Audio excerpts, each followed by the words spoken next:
Yes Raja Singh Gosha Mahal MLA Hyderabad old సిటీలో గోషా మహల్ నియోజకవర్గానికి ప్రత్యేకత ఉంది. ఇక్కడ బీజేపీ అభ్యర్థి రాజా సింగ్ వరుసగా 2 సార్లు గెలిచారు. 2018లో అయితే తెలంగాణలో బీజేపీ నుంచి గెలిచినటువంటి ఏకైక ఎమ్మెల్యే రాజా సింగ్, అది గోషా మహల్ నియోజకవర్గం. సో ఇప్పుడు అక్కడ పొలిటికల్ డైనమిక్స్ చాలా వరకు మారుతున్నాయి. 2023 ఎన్నికల్లో రాజా సింగ్కు 80,182 ఓట్లు వచ్చాయి. బీఆర్ఎస్ నుంచి పోటీ చేసినటువంటి నందకిషోర్ వ్యాస్కి 58,725 ఓట్లు వచ్చాయి. సో 21,457 ఓట్ల మెజారిటీతోటి 54.09 ఓటింగ్ షేర్ తోటి రాజా సింగ్ అక్కడ గెలుపొందారు. సో హిందుత్వవాదాన్ని చాలా గట్టిగా వినిపిస్తుంటారు. బీజేపీలో రెబల్ లీడర్గా రాజా సింగ్ మారారు. సో దాని నేపథ్యంలోనే ఇటీవలే బీజేపీ ఆయన్ని పార్టీ నుంచి సస్పెండ్ చేసింది. సో మరి ఇప్పుడైనా బీజేపీ ఎమ్మెల్యేగా గెలిచినా కూడా పార్టీ సస్పెండ్ చేసింది కాబట్టి సో మరి ఇప్పుడు ఆయన ఒక ఇండిపెండెంట్ ఎమ్మెల్యేగా మనం పరిగణించవచ్చు. ఈ 19 నెలల్లో గోషామహల్ సెగ్మెంట్ని అభివృద్ధి చేశారా లేదా, రాజా సింగ్ పనితనం గురించి అక్కడ జనం ఏమనుకుంటున్నారో, ఎంత స్కోర్ ఇచ్చారో చూద్దాం. బిగ్ టీవీ సర్వేలో ఏం తేలింది. So MLA Raja Singh, Goshamahal MLA రాజా సింగ్కి అక్కడ జనం చెప్పినటువంటి ప్లస్ పాయింట్స్ ఏంటి చూద్దాం. ప్లస్ పాయింట్స్ చూస్తున్నాం. రాజా సింగ్పై ప్రజల్లో సానుకూలత ఉంది. ఓకే, హిందూ ధర్మం కోసం పోరాడే లీడర్గా మంచి పేరు ఉన్నది.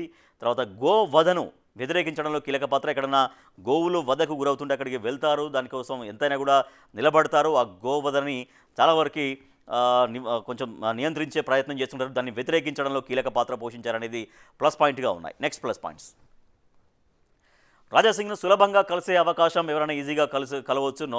అది ఒకటి ప్లస్ పాయింట్గా ఉంది. టూరిజం కోసం ధూల్పేటలో హనుమాన్ విగ్రహం అనేది ఒక భారీ హనుమాన్ విగ్రహం ఏర్పాటు చేయడం అనేది కూడా ధూల్పేటలో చాలామంది ఆ హనుమాన్ విగ్రహాన్ని వెళ్తారు, దర్శించుకుంటారు. తద్వారా టూరిజం అనేది అక్కడ పెరుగుతుంది అక్కడ. అలాగే వ్యక్తిగత నిధులతో అభివృద్ధి చేసినటువంటి రాజా సింగ్, సో దాన్ని ఆ విగ్రహాన్ని వ్యక్తిగత నిధులతో, ఆయన ప్రభుత్వ నిధులతో కాకుండా వ్యక్తిగత నిధులతోటి ఆయన డెవలప్ చేశారు. అదొక మంచి పేరుంది ఆయనకి. ప్లస్ పాయింట్స్ నెక్స్ట్, సెగ్మెంట్ పేరు జాతీయ స్థాయికి తీసుకెళ్లారు. సో ఆయన చేసేటువంటి చర్యల ద్వారా కావచ్చు, ఆయన ఎప్పుడు వార్తల్లో నిలుస్తుంటారు. సో తద్వారా గోషామహల్ పేరు జాతీయ స్థాయికి తీసుకెళ్లడంలో ఆయన సక్సెస్ అయ్యారు. హిందూ మత సంబంధం అంశాలపైన ఎక్కువగా రియాక్ట్ అవుతుంటారు. శ్రీరామనవమి, హనుమాన్ శోభయాత్రల్ని నిర్వహిస్తుంటారు. మొత్తం హిందుత్వ వాదన చాలా గట్టిగా వినిపిస్తుంటారు Raja Singh.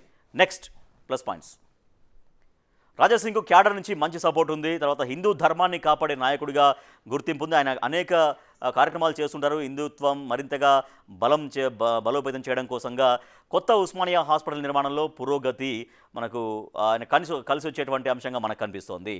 Yes, minus points చూద్దాం. ప్లస్ పాయింట్స్ చూసాం. మైనస్ పాయింట్స్ ఏంటి రాజా సింగ్కు సంబంధించి? పొలిటికల్ అజెండాతో అభివృద్ధి పనులు వెనక్కి. ఎక్కువగా రాజకీయాలలో ఇందాక మనం మాట్లాడుకుంటున్నట్టుగానే ఎక్కువగా రాజకీయ కామెంట్స్ తోటి ఆయన కాంట్రవర్సీ అవుతుంటారు. సో దాంట్లో ఎక్కువగా ఉంటారు, కానీ అభివృద్ధి పనులు అయితే నత్తనడకన సాగుతున్నాయి, వెనక్కి వెళ్తున్నాయి అనేది మైనస్ పాయింట్గా మనకు కనిపిస్తుంది. అలాగే అభివృద్ధి, జీవనోపాధి పైన మాటేది. చాలామంది అక్కడ యువత పాత బస్తీకి సంబంధించినటువంటి కాన్స్టిట్యున్సీ పాత బస్తీ పరిధిలో ఉంటుంది కాబట్టి అక్కడ ఎక్కువగా ఉపాధి కల్పించాల్సినటువంటి అవసరం ఉంటుంది యువతకి. సో దానిపైన ఎటువంటి ప్రణాళిక లేదు అనేది. మతపరమైన కార్యక్రమాలకే ఎక్కువగా ప్రాధాన్యం ఇస్తూ ఉంటారనేది కూడా మైనస్ పాయింట్గా మనకు కనిపిస్తుంది. నెక్స్ట్, మతం గురించి చేసే వ్యాఖ్యలతో వివాదాలు, మత నాయకుడిగానే జనంలో గుర్తింపు. రాజా సింగ్ అంటే కేవలం మతం, హిందుత్వం గట్టిగా వినిపిస్తాడనేది అది కొంతవరకే పనిచేస్తుంది, కానీ దాంతోపాటు అభివృద్ధి కూడా కోరుకుంటారు కదా జనం. మరి సో అభివృద్ధి అనేది ఎక్కువగా లేదు, మతపరమైన వివాదాల్లో ఎక్కువగా ఉంటారనేది ఆయనకు అదొక మైనస్ పాయింట్గా మారింది. బీజేపీకి రాజీనామాతో భవిష్యత్తుపై నో క్లారిటీ. సో బీజేపీ ఫైనల్గా అయితే బీజేపీ ఆయన సస్పెండ్ చేసేసింది.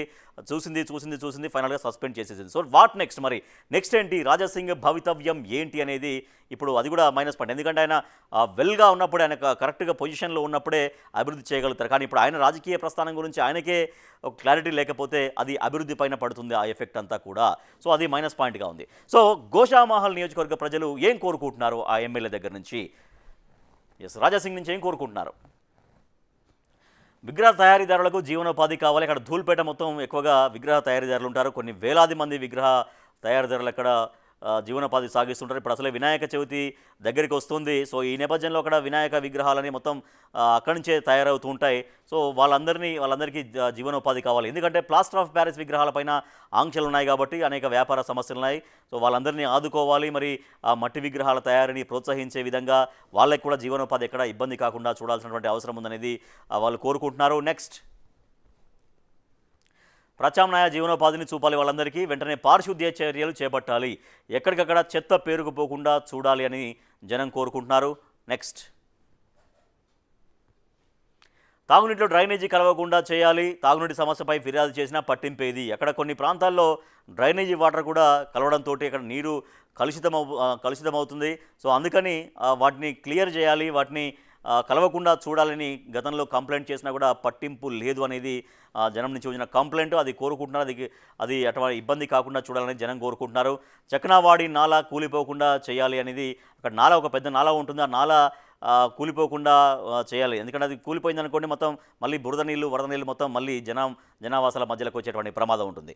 సో ఇది జనం కోరుకుంటున్నారు.